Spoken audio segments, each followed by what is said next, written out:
Assalamualaikum warahmatullahi wabarakatuh. Halo teman-teman semuanya. Perkenalkan, nama saya Regina Sakinah Putri Elangga dari Prodi Teknik Kimia Polimer Politeknik STMI Jakarta dengan NIM 1522043. Di sini saya ingin mengulas sebuah novel yang cukup menarik ya untuk kalangan anak muda, terutama untuk fans K-pop.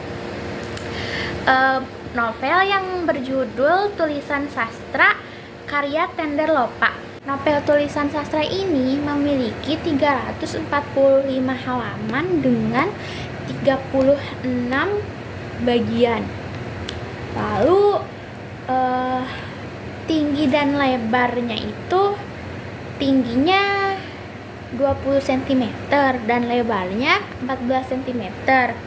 Buku yang saya pegang ini merupakan cetakan pertama, yaitu pada bulan Juli tahun 2020. Penerbit dari buku ini adalah Love Prince Publishing. Nomor ISBN-nya adalah 97862890954. Novel Tulisan Sastra ini memiliki beberapa cover ya. Salah satunya cover yang saya pegang ini. Untuk cover ini cukup simpel tapi menarik. Di cover ini terdapat seorang laki-laki yang sedang memegang gitar. Ini adalah sastra. Lalu ada sebuah kutipan yang isinya yang pergi biarlah pergi, yang tinggal sudah seharusnya dijaga. Kalau nggak ada yang abadi dalam bahagia, berarti nggak ada yang abadi juga dalam sedih.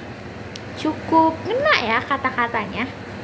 Lalu covernya itu berwarna biru langit. Bisa dilihat. Novel Tulisan Sastra ini adalah milik seorang penulis yang bernama Tender Lopa.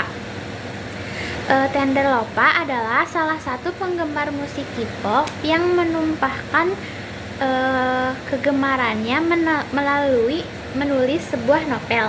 Novel ini ditulis oleh Tender Lopa karena terinspirasi dari salah satu idolanya, yaitu Haechan, member dari boy group NCT.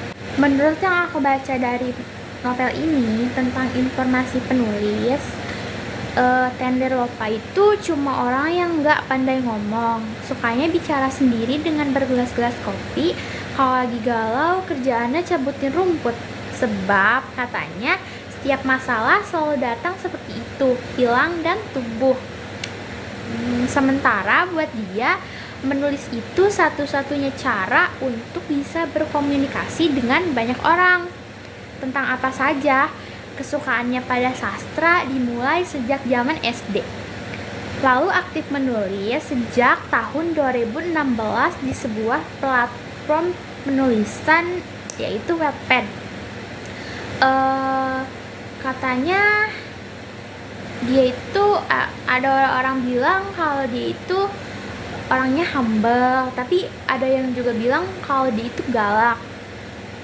Menurut kalian, dia orangnya kayak apa? Melalui sepenggal kutipan yang sudah tertulis dengan jelas di sampul ini, sudah sedikit menjelaskan tentang isi dari cerita sastra ini. Seperti yang sastra katakan bahwa hidup itu tentang menyambut dan kehilangan. Di buku ini berisi tentang bagaimana sastra dengan keluarganya, sastra dengan temannya, sastra dengan kekasihnya, dan juga bagaimana sastra dengan dunianya. Novel ini menceritakan tentang si anak tengah dari 7 bersaudara yang bernama Andika Sastra Gautama. Sastra merupakan sosok orang yang humoris, mudah bergaul, periang, dan yang mencairkan suasana. Sastra merupakan sosok yang pandai bermain gitar.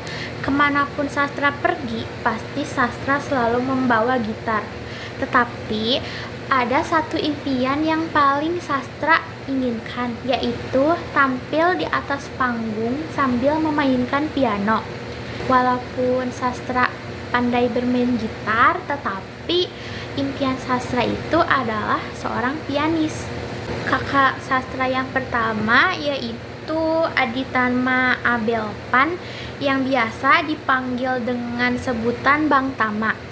Bang Tama saat ini sudah bekerja di salah satu perusahaan pengoboran minyak milik BUMN yang ada di Balikpapan. Lalu kakak sastra yang kedua yaitu Eros Bratadikaranayaka, biasa disebut Kak Ros karena katanya Kak Ros itu galak seperti Upin Ipin. Kakaknya Upin Ipin, makanya Eros dipanggilnya Kak Ros. Lalu kakak sastra yang ketiga yaitu Jopal Akal Raksi yang biasa dipanggil dengan sebutan Mas Jopan. Mas Jopan ini sedang menempuh pendidikan sebagai mahasiswa semester akhir di salah satu kampus yang sama seperti sastra. Lalu ada adik sastra yang paling besar yaitu Adinata Island Kaisar yang biasa disebut Mas Nana. Mas Nana ini sekarang kuliah di satu kampus seperti sastra. Dan adik sastra yang kedua yaitu Adelardo Ceta Early yang saat ini masih SMA kelas 3. Lalu yang terakhir adik sastra yang bernama Kindanan Jaya, biasa dipanggil Jaya. Saat ini Jaya masih kelas 1 SMA, satu sekolah dengan Ceta. Selain memiliki sifat yang humoris, sastra juga bisa menjadi seseorang yang romantis dan juga tragis. Pasalnya, sastra memiliki kekasih yang bernama Sahara yang hanya menjadikannya sebagai tempat pelarian semata.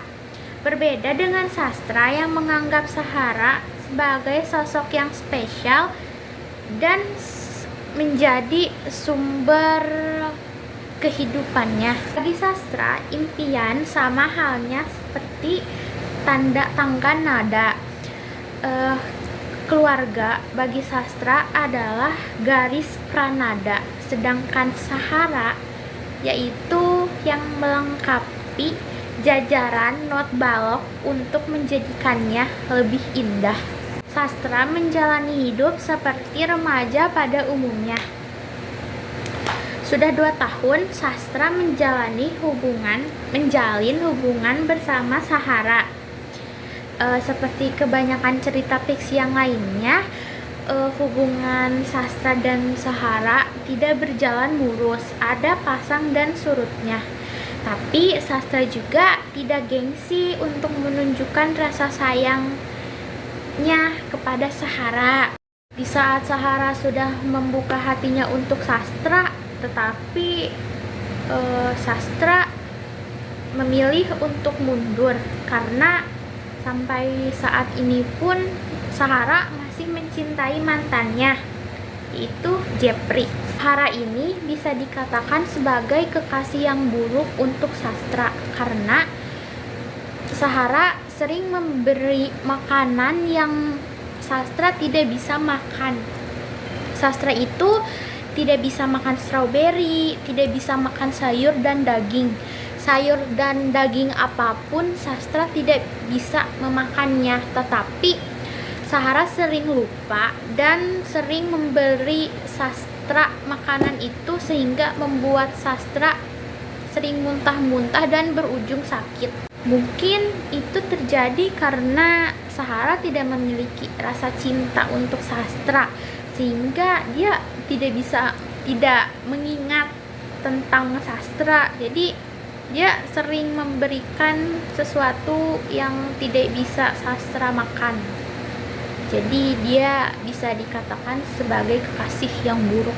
Berbanding terbalik dengan sastra yang memperlakukan Sahara dengan sangat baik dan memperhatikan Sahara, mengingat semua hal tentang Sahara. kejadian yang tidak diinginkan terjadi ketika Sastra selesai main dengan Sahara. Setelah mengantarkan Sahara pulang, Sastra menjadi korban tabrak lari.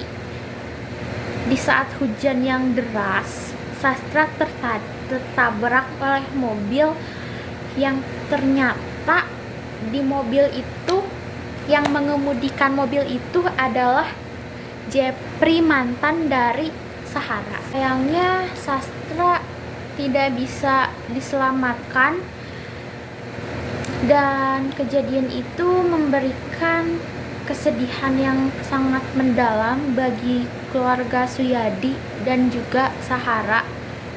Begitupun dengan teman-teman Sastra.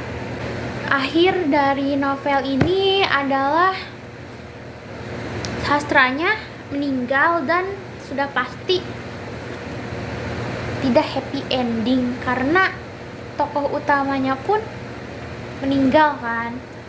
Kelebihan dari novel ini, kata-katanya mudah dipahami, terutama alur ceritanya itu tidak berantakan ya, jadi tersusun dengan rapih, dan ceritanya itu tidak membosankan.